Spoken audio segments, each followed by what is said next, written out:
Gracias. Yorana Korua te Mahingoe, y os van a Grapanui, Mhakaara, it Korua Roro, it Korua Taringa, Tak van a Kiatuena. ¿Entendieron?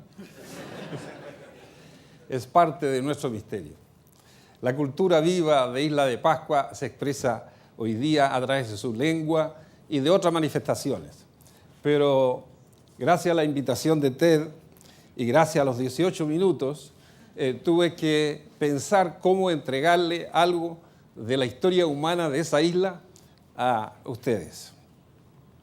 Y quisiera ilustrar un poquito la realidad de Isla de Pascua desde el punto de vista geográfico y pensar de que esta isla, en verdad, es una de las islas más remotas que uno puede encontrar en el mundo y, sin embargo, durante 13 siglos, desde que llegaron los primeros colonizadores de Polinesia, más o menos por ahí, por el siglo V después de Cristo, hasta el primer momento que llegaron los primeros navegantes europeos, se desarrolló una cultura que parte lentamente en sus manifestaciones monumentales y en la medida que la población aumenta, esta cultura se va desarrollando, se va poniendo cada vez más exuberante en su producción de artes y de arquitectura.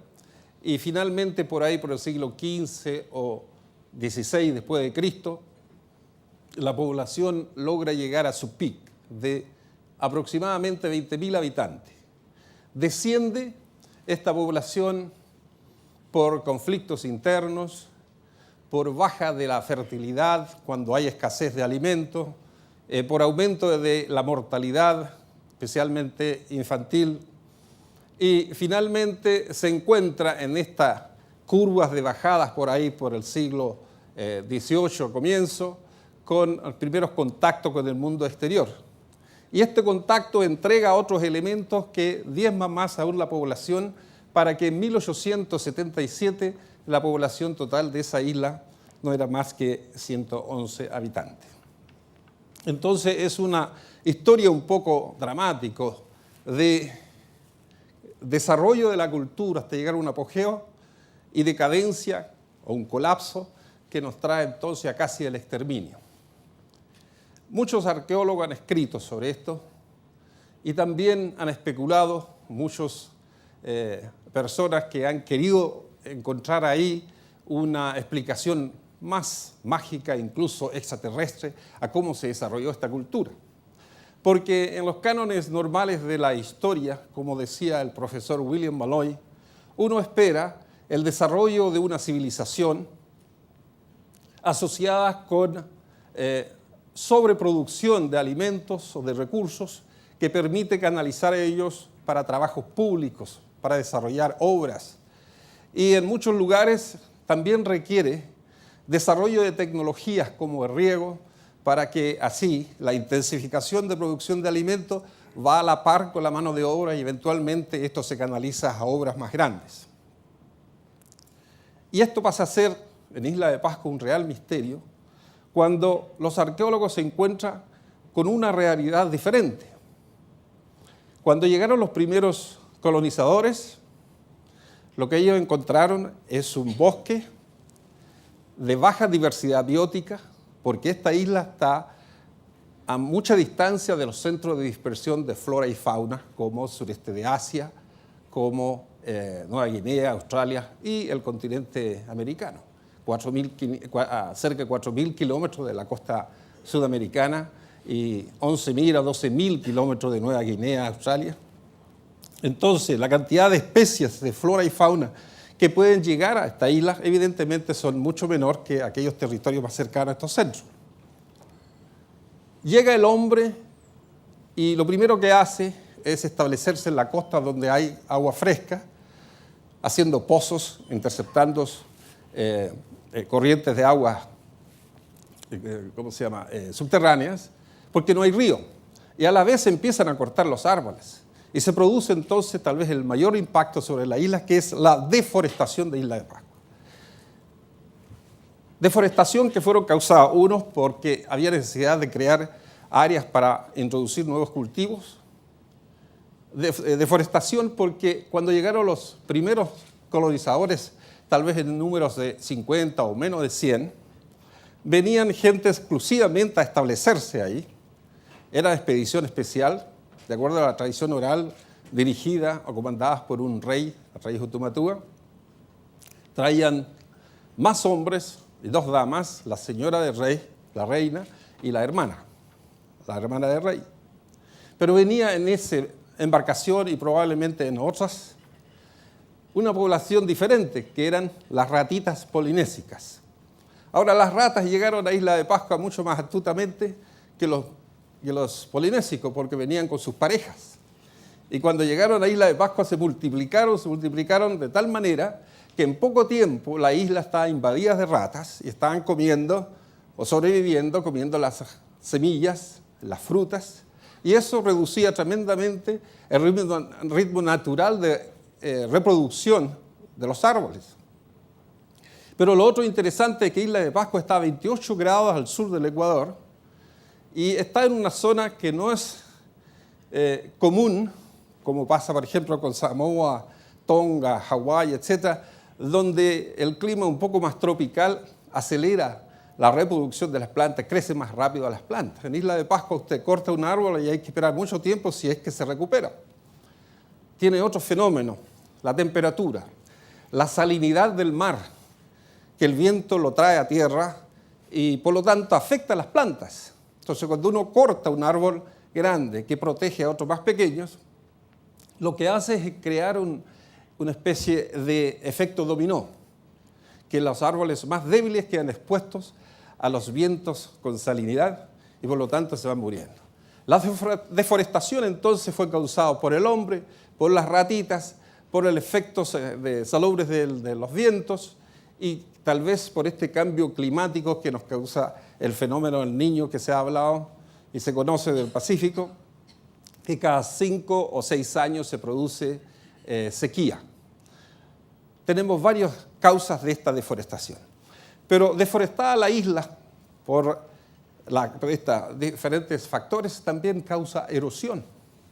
Y la erosión nos lleva a cambios de la topografía de la isla, donde la tierra vegetal de buena calidad que está en lugar más arriba, en cerros, en ladera, se desplaza hacia los valles. La población humana que vive en esas zonas más altas pierde ese recurso tan importante que es el suelo en beneficio a otros que están en otros lugares. Y también, a través de los años, se pierde la materia prima que permitían a otros polinésicos en otras islas usar para fabricar canoas de largo alcance. La gente de Pascua entonces, ya sin árboles, tiene su medio ambiente degradando, el suelo perdiendo muchos minerales y también quedaron atrapados en Isla de Pascua. No podían escapar para buscar otros territorios y colonizar cuando ellos se veían con una densidad de población bastante fuerte. Disculpe, mira aquí, el agua salva la vida.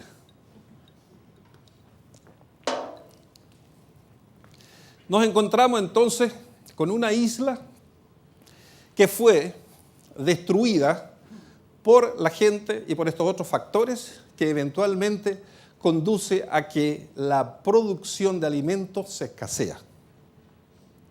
Entonces, volvemos al tema. Si hay escasez de alimentos, la lógica es que no hay tantas obras públicas ni monumentos enormes como la que se hicieron en el pasado. ¿Qué causó esto entonces?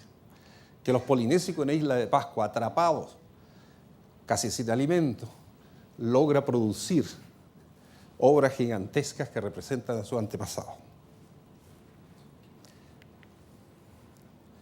Tenemos aquí un mapa donde nos muestra Isla de Pascua, que está en este sector del Triángulo Polinésicos, y tenemos la inmensidad del Pacífico que nos muestra el otro lado, que es de donde venían los polinésicos. Algunos escritores postulaban de que hubo influencia de Sudamérica sobre esta isla y parte de Polinesia Este para producir estos grandes monumentos, como nuevas ideas ingresando. Pero cuando uno visita la isla y recoge antecedentes etnográficos, historias de cómo llegaron, de dónde venían, qué tipo de embarcaciones usaban, se da cuenta que el origen real del pueblo Rapa Nui debe buscarse hacia el sureste de Asia y dentro de Polinesia. A ver, veamos, hagamos andarla.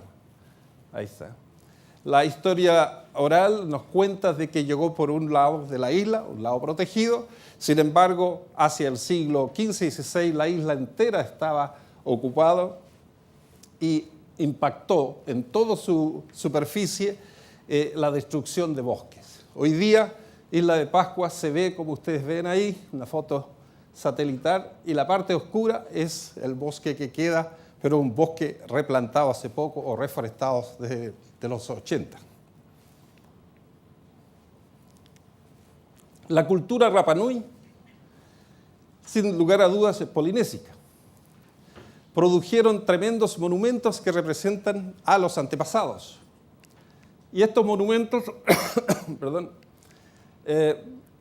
se hicieron en una cantera que se llama Ranoraraku, y en ese lugar hay 300 de estos monumentos en diferentes fases de construcción, hechos con instrumentos tan simples como estos, y la totalidad de la producción es más o menos 1000 de estas estatuas. Las estatuas se fabricaban aquí y lo trasladaban al lugar de destino final, que es la plataforma.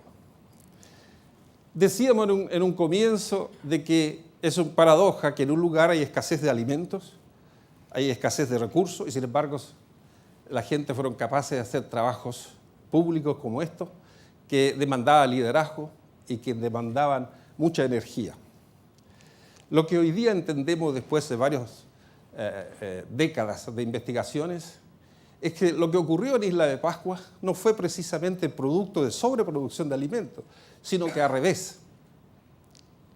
Hubo una escasez de alimentos que forzó a la mano de obra a ser más barato. La gente, para poder sobrevivir, en vez de comer 2 kilos de camote al día, fueron bajando a través del tiempo y habría llegado a lo mejor a comer una porción muy pequeña suficiente para sobrevivir.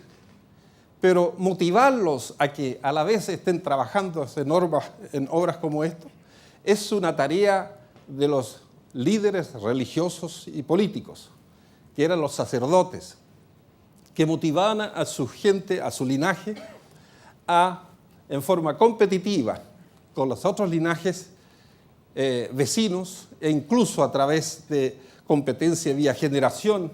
Lo que hicieron los abuelos no son tan grandes o tan hermosos como lo que hacemos hoy día.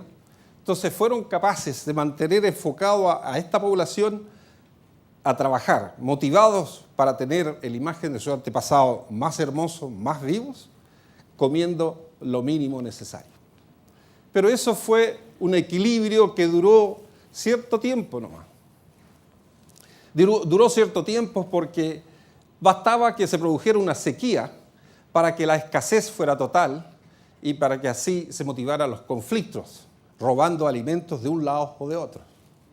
Estos monumentos eran en verdad representaciones del rostro vivientes de sus antepasados y por lo tanto había cierto grado de orgullo. Estos monumentos anclaban y le daban una especie de título de dominio a la propiedad donde ellos estaban instalados. Ustedes ven aquí, por ejemplo, pequeños detalles de la oreja, tiene orejera, y también del ojo de Moai, que por ahí por los años 79, 78, logramos discernir claramente que estos Moai, una vez colocados sobre la plataforma, le daban un toque final que era hacerla aparecer como seres vivos. Por eso que en nuestra tradición oral se habla de que estas figuras, las personas de más edad lo llamaban los rostros vivientes de nuestros antepasados. El año 78 descubrimos varios fragmentos de coral, son 57, y logramos juntar 4 de ellos para conformar casi un ojo incrustado. El ojo había sido descubierto por ahí por el año 55 por un profesor mío que se llama William Valois. Lo tuvo en sus manos, pero como estaba tan erosionado y no había restaurado el monumento, no pudo hacer coincidir este descubrimiento y saber entonces de que era ojo de Moai. Él en su paper escribió y describió como posible recipiente ceremonial. Tuvimos la suerte de encontrar, protegido por la arena, la cara del Moai, al cual pertenecía el ojo, y también los fragmentos de coral que permitió armar esto. Y así los Moai aparecen como rostros vivientes de los antepasados. Cambia nuestra percepción del pasado. Pensamos que ya la cultura Rapa Nui despierta simbólicamente. Aprendemos más de los Ahu, sus colores los Moai, etc. Y entendemos entonces que esto es el producto minucioso de una cultura que en estado de aislamiento, con escasez de recursos, pudieron ellos generar mucho más inversiones en los monumentos y en los Ahu. Si no lo hubieran hecho, tal vez habrían caído en decadencia mucho antes. En algunos lugares del mundo, cuando hay sobrepoblación, se produce la intensificación de producción de alimentos y también la gente se dedica a gastar esa energía en crear terrazas, riegos y otro tipo de infraestructura, como ocurrió, por ejemplo, en Hawái. En Hawái no hicieron grandes monumentos, pero sí crearon criaderos de peces, los llamados fish pond, más de 300 de ellas, para aumentar la producción de alimentos. Pero aquí la agricultura era una simple horticultura que no necesitaba mucha mano de obra. La isla es 180 kilómetros cuadrados, no había más espacio para expandir la agricultura. Luego le sobraba mano de obra y esa mano de obra se tornó barato y se vertió entonces en la producción de los Moai. Isla de Pascua está lleno de misterios. A los escritores les gusta escribir The Mystery of Easter Island y muchos misterios, pero la verdad son preguntas que los arqueólogos hacen, o antropólogos, historiadores, para entender muchas cosas. Una de ellas es por qué se desarrolló esa cultura a tal nivel de sofisticación que llegó a ser casi una civilización. Y lo que creemos hoy día es que se produjo porque si no se hubiera hecho de esa manera, si no hubiera esculpido tantos Moai y trabajado en los monumentos religiosos, no habrían tenido cosa que hacer y tendría que salir de la isla como ocurrieron en otras islas polinésicas. Pero no había madera para hacer canoa y alejarse de ahí. Estaban atrapados. Era su solución, era la forma de sobrevivir, usar toda mano de obra. La otra pregunta que también se dice misterio, e incluso hay libro que dice el misterio resuelto, que todavía no está totalmente resuelto, es cómo estos monumentos de 80 toneladas, de 100 toneladas, la más grande de ellos estimada en 200 toneladas, fueron trasladadas de su lugar de origen o de fabricación hasta el destino final. Entonces, y hay dos grupos de hipótesis. Uno dice que el Moai fue transportado horizontal y el otro que el Moai fue transportado de forma vertical. Yo me inclino por lo último. Me inclino por lo último porque hemos encontrado las evidencias.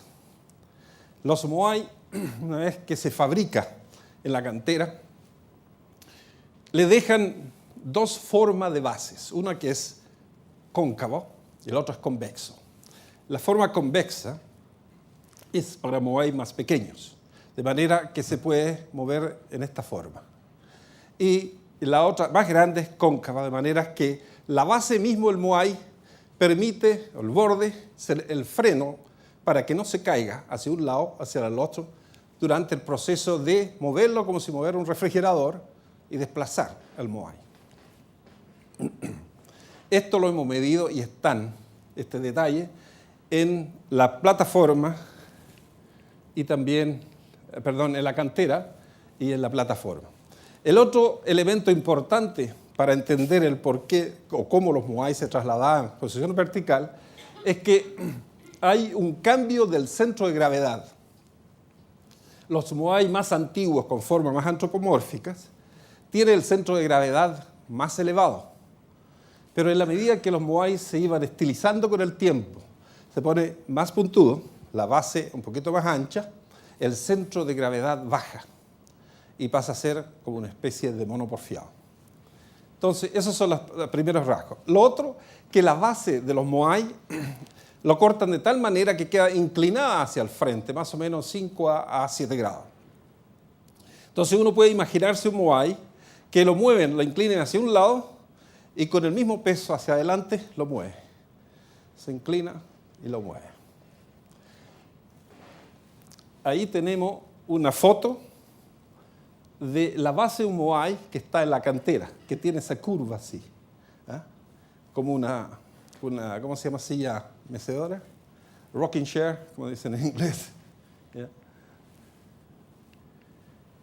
Aquí tenemos lo mismo. Entonces, esa es la forma de la base. Y lo otro interesante es que cuando el moai se mueve, cae la base sobre una piedra lisa que permite que no exista mucho desgaste en la base del moai y a la vez que se produce ese pivoteo mucho más rápido sin necesidad de mucha gente. Entonces tenemos la forma del moai, la base, el pivoteo y también un tema que es recientemente descubierto, el ancho del hombro del moai es igual a la base cuando está en la cantera. Cuando llega al destino final, que es el aju, donde debe, esta es la plataforma religiosa, donde debe pararse en forma permanente, se produce cambio en la base. Le cortan, lo hacen plano, y en vez de estar en una postura inclinada hacia el frente, el moai lo elevan y queda con una postura con la mirada sobre la villa. Esa es la postura final.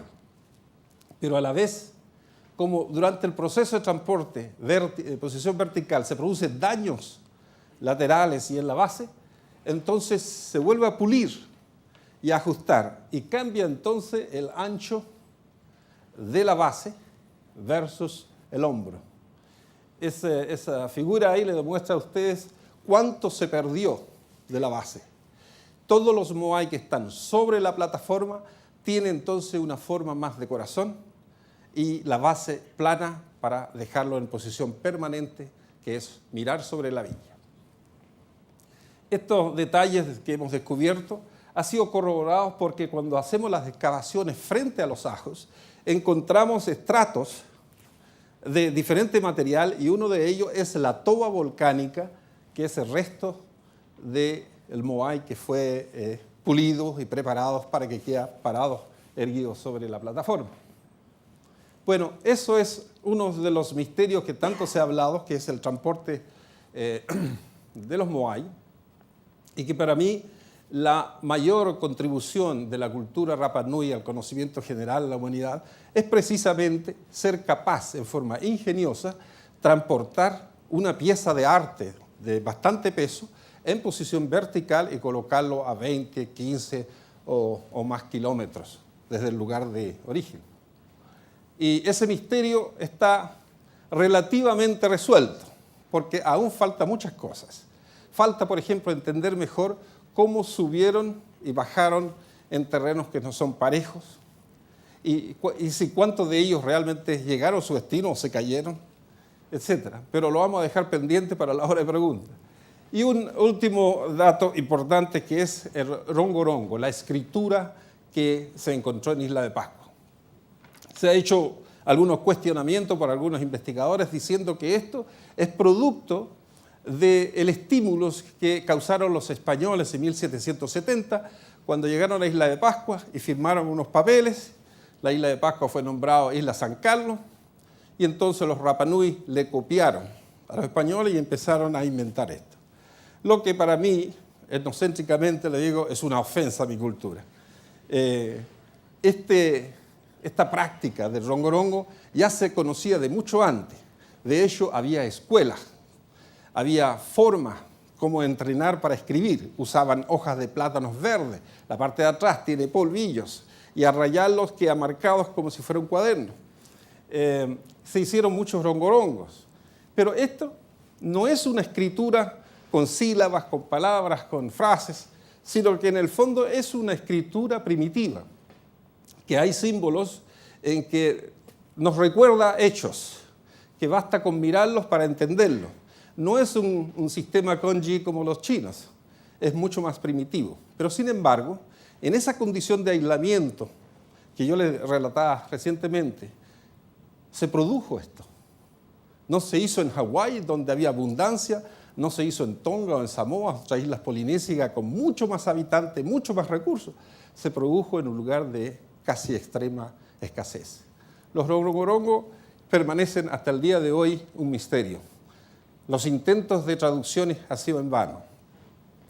Creo que esto sí que es un real misterio y no tenemos aún evidencias que sugiere cómo explicar. Hay 28 de ellos en el mundo. Las mejores tabletas están en Chile, está en el Museo de Historia Natural La Quinta Normal. Quiero llegar hasta este punto porque ya mis minutos se sobrepasaron y agradecer por su atención y esperarle las preguntas que desean. Muchas gracias.